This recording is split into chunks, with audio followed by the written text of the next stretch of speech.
कोई भी नया केस डाला नहीं जाएगा। कोई भी केस पूरे इंडिया में इस प्रकार से धार्मिक स्थलों की जो स्थिति है, यथास्थिति, उसको चेंज करने के लिए कोई केस पूरे भारत में नहीं डाला जाएगा। एक दूसरा, कोई भी कोर्ट अदालत ना तो कोई फाइनल फैसला करेगी ना कोई इंटरिम। जज साहब ने ये कहा सीधे सीधे कि जब सबसे बड़ी अदालत में किसी इशू को पेंडिंग है कोई भी, तो निचली अदालतें उसी मुद्दे पे फैसला कोई भी कैसे कर सकती हैं, कोई भी कार्रवाई कैसे कर सकती हैं। एक मथुरा मस्जिद का केस जो है, मथुरा शाही ईदगाह मस्जिद का केस, पूरे देश में 10-12 स्थानों पे ये काम चल रहा है और उसमें सूट अगर देखे जाएं तो कम 20-25 होंगे या 26-27 होंगे। उसमें से 18 सूट सिर्फ हमारे खिलाफ आरएसएस ने डाल रखे हैं मथुरा शाही ईदगाह मस्जिद की। इतना बार हमने बोला था, इसके अलावा हमें भी कोई बोलने की भी आवश्यकता नहीं पड़ी। सर, 1991 के वर्षित एक्ट पर सुनवाई में सुप्रीम कोर्ट ने कहा है कि अगली सुनवाई तक कोई मंदिर मस्जिद विवाद का कोई नई याचिका दायर नहीं हो सकती। इस टिप्पणी को कैसे देखते हैं? देखिए, इस केस में सबसे पहले तो ये बता दूं कि क्योंकि मथुरा शाही ईदगाह मस्जिद की तरफ से मैं भी इस केस में हूँ, तो थोड़ा फ़र्क तो लोगों को नज़र आना ही चाहिए अब। और इसमें आज मैं साफ साफ ये बता दूं कि किसी भी वकील को जो हम लोगों की तरफ से था और जो इस एक्ट को किसी ना किसी तरीके से डिफेंड करना चाहता था, उसको एक शब्द भी बोलने की आवश्यकता नहीं पड़ी है। जज साहब ने स्वयं ही, क्योंकि अब सारे लोग लग गए होंगे ना इसी काम पे कि हमने ये करा दिया, हमने करोड़ों रुपए के वकील कर लिए, कोई किसी को कुछ बोलने की ज़रूरत नहीं पड़ी है।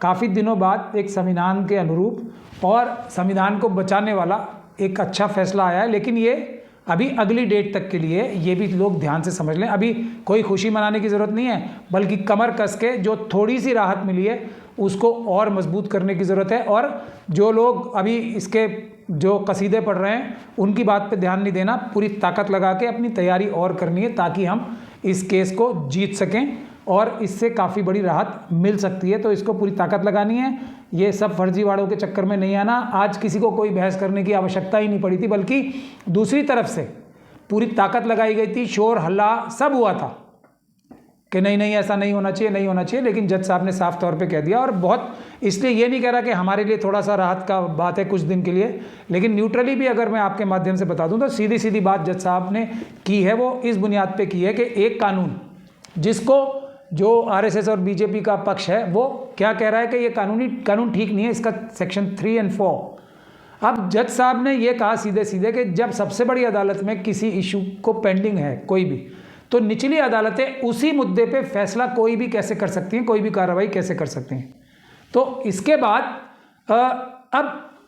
बाद उनके पास कोई जवाब नहीं था, इसलिए कोई कुछ जवाब दे नहीं पाया, इसलिए ये फैसला आया। और 4 चीज़ें बहुत महत्वपूर्ण बताई हैं। पहली चीज़ कि कोई भी नया केस डाला नहीं जाएगा।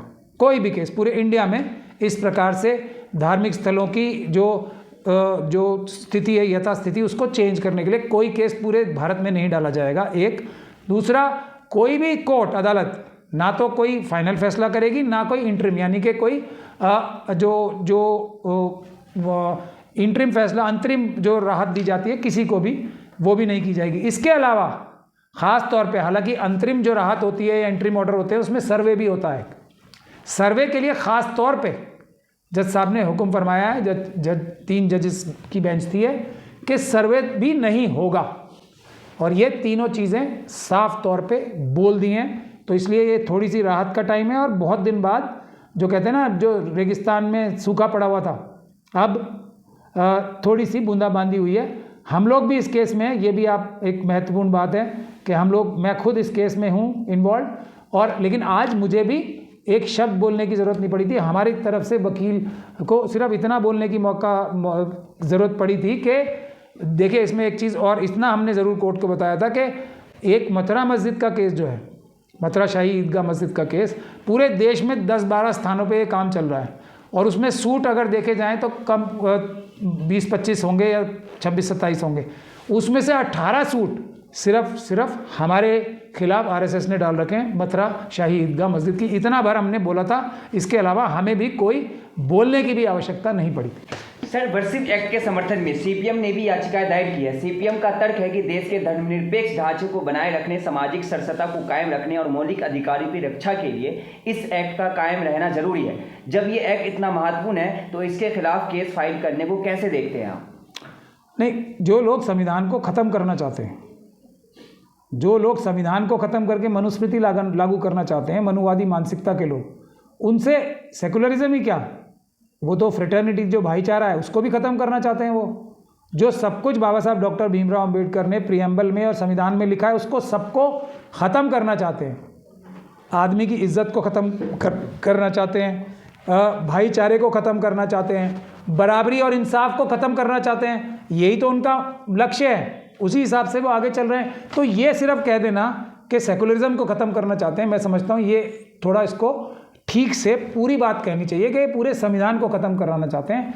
सेकुलरिज्म उसी संविधान का हिस्सा है, इंसाफ उसी संविधान का हिस्सा है, बराबरी उसी संविधान का हिस्सा है, सबको इज्जत की ज़िंदगी उसी संविधान का हिस्सा है, आपस में बहनचारा और भाईचारा भी उसी संविधान का हिस्सा है। वो सब खत्म करना चाहते हैं।